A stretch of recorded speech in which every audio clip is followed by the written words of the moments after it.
Welcome back to the Emerald Knight, Part 26, Curse. The first thing you'll notice is that I've played around with the filters in OBS to give the recording of the word processor a dark theme to help make it easier on the eyes. Two, as well, in the works, I have, well, let me say one thing first. So, as the text says on the side here, I'm making a change to my formatting. Instead of parentheses to indicate wording that I'm unsure of, from now I'm going to start using curly brackets to eliminate confusion. But anyway, I have in the works a new border. I think I've mentioned this before somewhere in another video, maybe a brain off video, but I have another border that I'm working on, or letting sit, really, because ever since I finished the new outro screen with the campfire, I've been wanting to finish that new border, but that outro screen took a lot out of me. And I am pretty, I would say, fatigued of digital art for the time being. So know that I have a new border in mind and partly done, but don't expect to see it anytime soon.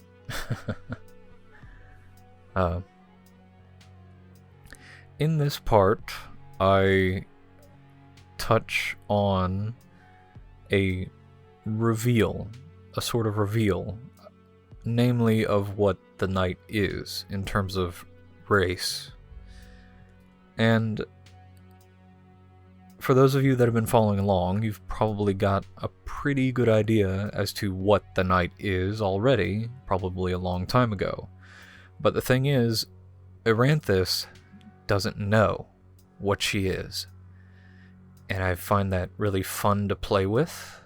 I think it adds a sense of realism, because even if Eranthis had heard of what the knight is, and maybe has heard stories here or there, it, in all likelihood, at least in the world that I'm crafting, shall we say, it's, in all likelihood, she probably hasn't come across many people from other races, because she probably hasn't been doing a lot of traveling outside of her town.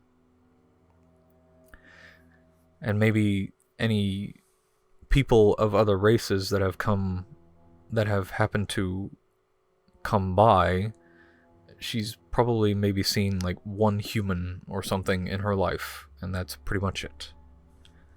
And also, the other elf race from the beginning. A very intimate meeting of that particular race. But anyway,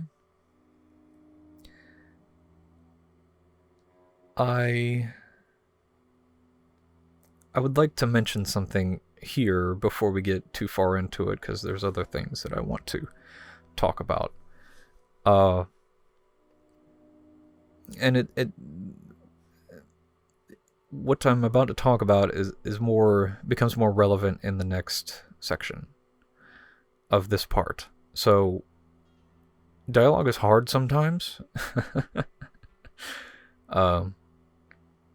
Namely in trying to create dialogue that is an argument or a verbal confrontation. Many verbal confrontations, like physical confrontations, are mostly, if not entirely, emotional. And in trying to capture that emotion, that emotional outburst with each blow delivered, is sometimes difficult.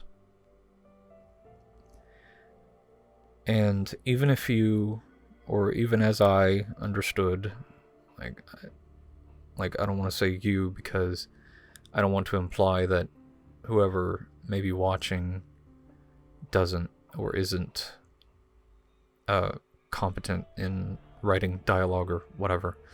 But even as I understood their motivations, perhaps, behind what they were after through the confrontation, it can still be a little difficult because the emotion is taking over, at least for these characters.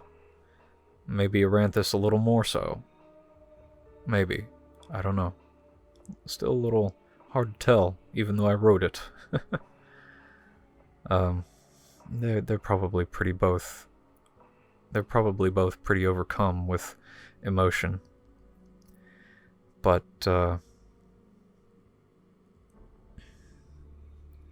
yeah. Sometimes it's hard. And it's how much do they reveal? Like, even though they have these motivations, how much do they reveal in their confrontation?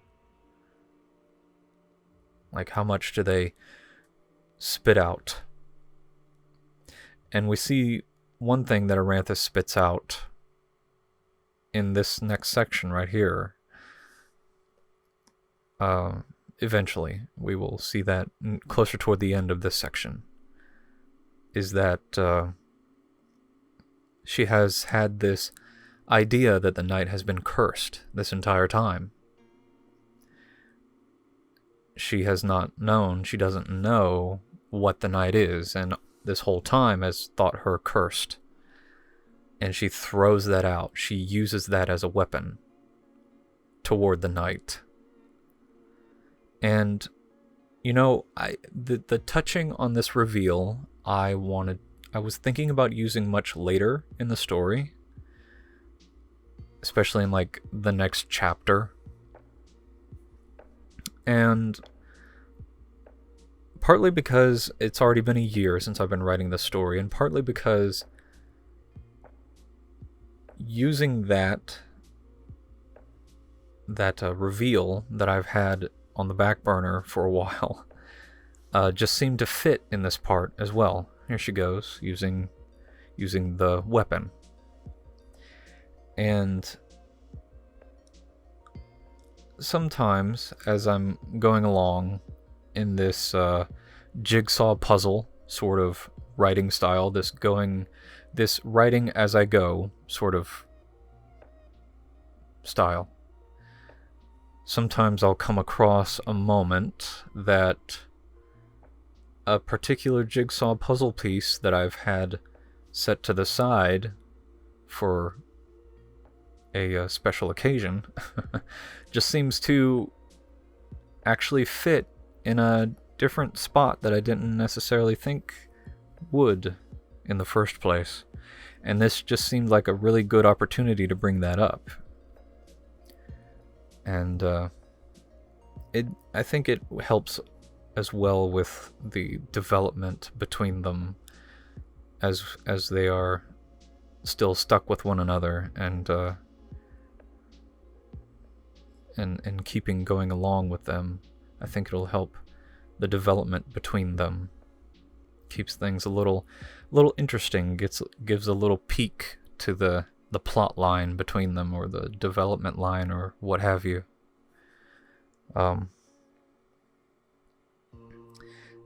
Now, I can't remember exactly where, but there was a moment where I say that the night looks sardonic. I think it's a little bit later after this. I use the word sardonic, which I don't think quite represents what look I wanted her to have, but I end up deleting the word, the adjective. And one of the things I try to keep in mind as I write is that rule of show, don't tell, right? And if I'm going if I'm going to be a decent writer, I have to push through the hard work of trying to paint a picture with words, right?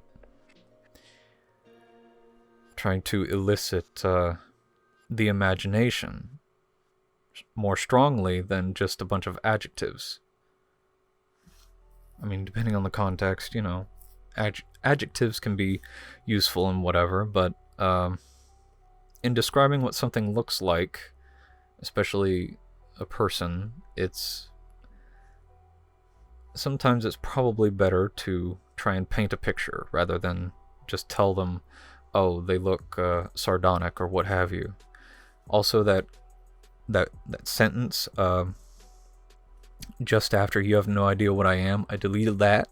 I deleted that because it was like, it was too, like, it kind of like dropped off the dramaticism, if you will, of that line. Like, it's much more poignant and dramatic to just "you have no idea what I am" and just cut it off right there, leaving it off at the most important line or the most important word. It makes it stronger. And having that one sentence tacked on at the end just kind of let that strength wither a bit. So I cut that off. And I need to paint... As I was saying about painting pictures, I needed to paint pictures like the twitching flame, instead of saying that her throat burned over and over again, right? The twitching flame. It's a good visual, I think. And with that being said, I will see you in the next part. Thank you.